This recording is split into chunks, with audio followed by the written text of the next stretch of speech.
ઉનાળાની ધમધોક ગરમીમાં એવું થાય કે કાશ ઠંડી હવા મળી જાય, પરંતુ સિટીમાં રહેતા હોઈએ તો કુદરતી હવા મળવી તો મુશ્કેલ છે.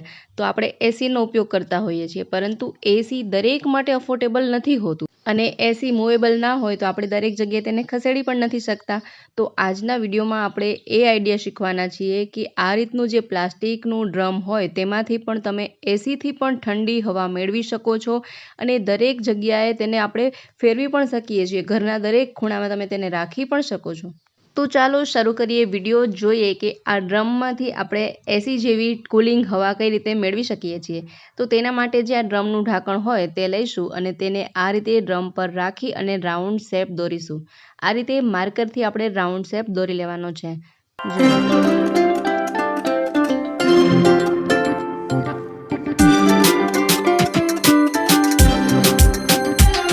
આ રીતે રાઉન્ડ શેપ દોર્યા પછી તેની સામેની સાઈડ આ રીતે આપણે 2 લાઇન ડ્રો કરીશું. આ 2 લાઇન છે તેને કટ નથી કરવાની. તે સિવાય આ રીતે આપણે 2 ચોરસ બોક્સ બનાવશું. જુઓ, આ રીતે 2 ચોરસ આકાર દોરી લઈએ. આ જે બેરલનો અહીંથી જોઈન્ટ પાર્ટ હોય ને ત્યાંથી આપણે આ રીતના ચોરસ બનાવીશું, જેથી કે આપણે કટિંગ કરવામાં સહેલાઈ રહે. જુઓ, આ રીતે આપણે 2 ચોરસ પાર્ટ બનાવી લેવાના છે. હવે આપણે આને કટ કરીશું. આ રીતે તમે આરીની મદદથી પણ કટ કરી શકો છો, અથવા તો તમે આ રીતે પણ ગ્રાઇન્ડરથી પણ તમે આને કટ કરી શકો છો, જેથી કે તે સહેલાઈથી કટ થઈ શકે. જુઓ, અથવા તો તમે ગરમ ચાકુથી પણ કટ કરી શકો છો. આ રીતથી અથવા તો ગરમ ચાકુથી કટ કરવામાં થોડો સમય લાગી શકે છે, પરંતુ આ રીતે ગ્રાઇન્ડરથી કટ કરવાથી તે ફટાફટ કટ થઈ જશે. આ રીતે આપણે બેરલમાં જે શેપ દોર્યા છે રાઉન્ડ અને ચોરસ, તે આપણે કટ કરી લેવાના છે. જુઓ, અહીં મેં જે રાઉન્ડ અને સ્ક્વેર શેપ દોર્યા હતા તે આ રીતે કટ કરી લીધેલા છે. જુઓ, આ રીતે આપણે કટ કરી લઈશું. હવે જોઈએ, આ રીતના સીધું કરતાં તે કંઈક આ રીતનો લુક આપે છે. જુઓ, આ રીતે આપણે કટ કરી લેવાનું છે. સરળતાથી કટ થઈ જશે. ત્યાર પછી આપણે આ રીતની જારી લેવાની છે. જુઓ, આ રીતની જે લોખંડની જારી આવે તે આપણે લઈશું અને તેને પણ આપણે ચોરસ ટુકડામાં કટ કરી લેવાની છે. તો તમે આ રીતે પણ કટ કરી શકો છો, આ રીતથી કટ કરી શકો છો. આ રીતે થોડું ફટાફટ કટ થઈ જશે. હા, બાળકોએ આ વસ્તુથી દૂર રહેવું અને કોઈ જાણકારની દેખરેખ હેઠળ જ તમે આ રીતે જાળીને કટ કરશો. તો અહીં આ રીતે મેં આ જાળીને ચોરસ આકારમાં કટ કરી લીધેલી છે. ત્યાર પછી મેં આ રીતના એક બાચકી લીધેલી છે, જે આપણે કોથળો કહીએ છીએ. તે કોથળાને આ રીતે જાળી પર રાખી અને તેના શેપમાં આપણે કટ કરીશું અને એક્સ્ટ્રા જે પણ પાર્ટ હોય તે દૂર કરી અને આ રીતના 5 ઇંચની પહોળાઈ જેટલા આપણે પટ્ટા તેમાંથી રેડી કરીશું. જુઓ, આ રીતે આપણે આખા કોથળામાંથી આ રીતના પટ્ટા આપણે કાપવાના છે.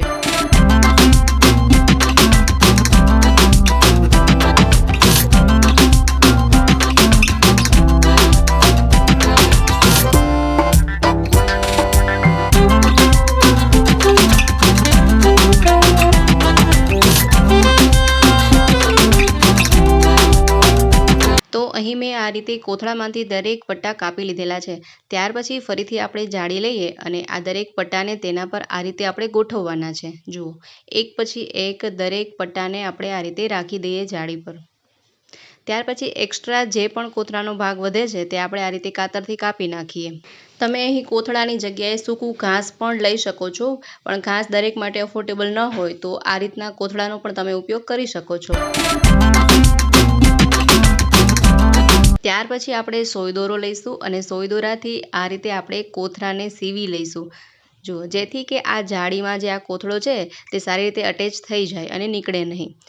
તો ચારે બાજુ આ રીતે આપણે સોય દોરાથી મોટા મોટા ટાંકા લઈ, મોટી સિલાઈ લઈ અને આપણે આ જે કોથળાનો ભાગ છે તેને જાળીમાં સીવી લેવાનો છે, અટેચ કરી લેવાનો છે.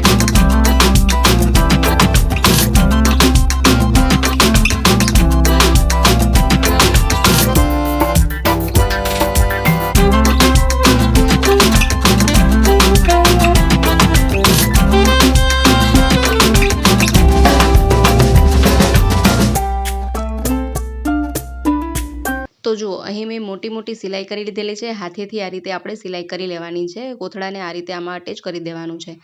જુઓ, ત્યાર પછી આપણે જે આ ચોરસ આપણે આકાર કટ કર્યા હતા ત્યાં આ રીતે આપણે જાળી રાખવાની છે. એ માપની આપણે જાળી કટ કરવાની છે. ડ્રમમાં આપણે જે ચોરસ આકાર કટ કર્યા હતા તે આકારની જાળી કટ કરીશું અને આ રીતે અહીં જે મેં નિશાન લગાવ્યા છે ત્યાં આપણે હોલ લગાવીશું. જુઓ, આ રીતે તમે કોઈ અણીદાર વસ્તુ ગરમ કરી અને આ રીતે હોલ લગાવી શકો છો. જુઓ અહીં મેં આ રીતે 4 હોલ લગાવી લીધેલા છે, જેથી કે આપણે જે જાળી રેડી કરી છે તેને આમાં આપણે અટેચ કરી શકીએ. જુઓ આ રીતે હોલ કરી લીધેલા છે. ત્યાર પછી આપણે જે આ કોથળો લગાવી અને જાળી રેડી કરી છે તેને આ રીતે અંદરની સાઈડ રાખીશું. જુઓ અંદરની સાઈડથી આપણે જાળીને આમાં અટેચ કરવાની છે. જુઓ ત્યાર પછી આપણે અહીં નટ બોલ લગાવી દઈશું. આ રીતે આપણે નટબોલથી ફિટ કરી લઈશું, જેથી કે જાળી છે તે આમાં સરસ રીતે અટેચ થઈ જાય. જુઓ આ રીતે આપણે નટબોલ ફિટ કરી લેવાના છે ચારે બાજુ.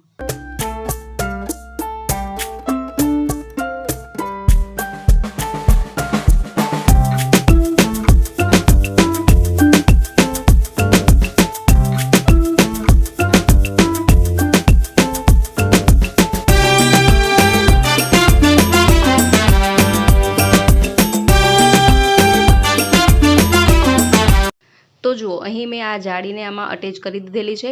કંઈક આ રીતનો લુક આવશે. ફ્રન્ટ સાઈડ અને બેક સાઈડ આ રીતનો લુક આવે છે. જુઓ તમે જોઈ શકો છો, ખૂબ જ સરસ લાગી રહ્યું છે. ત્યાર પછી જુઓ તમે વિડીયોમાં જોઈ રહ્યા છો ને, એવો એક ટેબલ ફેન મારી પાસે હતો, તો મેં વિચાર્યું કે આને આપણે એસી કુલરનો લુક આપીએ. તો તેમાંથી મેં આ પંખો કાઢી લીધેલો છે. તમારી પાસે કોઈ આ રીતનો પંખો હોય તમે તે લઈ શકો છો, અથવા તો માર્કેટમાંથી જે નાનો પંખો આવે તે પણ ખરીદી શકો છો. તેને આપણે આ રીતે ડ્રમમાં અટેચ કરવાનું છે અંદરની સાઈડ. મારી પાસે જે આ પંખો છે તેમાં ફ્રેમ ન હતી, તેથી મેં અહીં આ રીતે લાકડી રાખી અને તેમાં તેને ટેકો આપી અને તેને બાંધેલું છે. જો તમે કોઈ પંખો ખરીદશો તો તેમાં એક ફ્રેમ આવે છે, તે ફ્રેમથી તમે નટ બોલ લગાવી અને તે પંખો ફિટ કરી શકો છો, અથવા તો આ રીતે દેશી જુગાડ પણ કરી શકો છો. ત્યાર પછી મેં તે જ પંખાની જાળી લીધેલી છે, તેને આ રીતે નટબોલથી અહીં આપણે આ રીતે ફિટ કરી દઈએ. જુઓ પંખાની આ રીતની જાળી ન હોય ને તો આપણે જે હમણાં ડ્રમમાં પહેલાં જે જાળી લગાડી વિડીયોમાં આગળ, એ રીતની જાળી પણ તમે અહીં લગાડી શકો છો, નટબોલથી ફિટ કરી શકો છો. ત્યાર પછી આપણે આ રીતનું એક વોટર પંપ લઈશું અને આ રીતની એક પાઇપ લઈશું, નળી લઈશું. તેમાં આ રીતે આપણે અણીદાર વસ્તુ ગરમ કરી અને આ રીતના કાણા પાડી લેવાના છે. ત્યાર પછી આ નળીને આપણે આ વોટર પંપમાં આ રીતે આપણે જોડી દઈએ. જુઓ આ રીતે લગાવી દેવાની છે. ત્યાર પછી જુઓ અહીં મેં આમાં કાણા લગાવી લીધેલા છે. આ રીતે આપણે રેડી કરવાનું છે.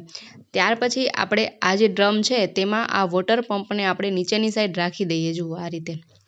અને આ નળીને પણ આપણે જે આ કોથળાવાળો ભાગ લગાડેલો છે ત્યાં આ રીતે ફરતે ગોઠવી દઈએ. અને બીજો પાર્ટ છે એ પણ આપણે બેરલમાં નીચે આવવો જોઈએ એ રીતે ગોઠવવાનો છે.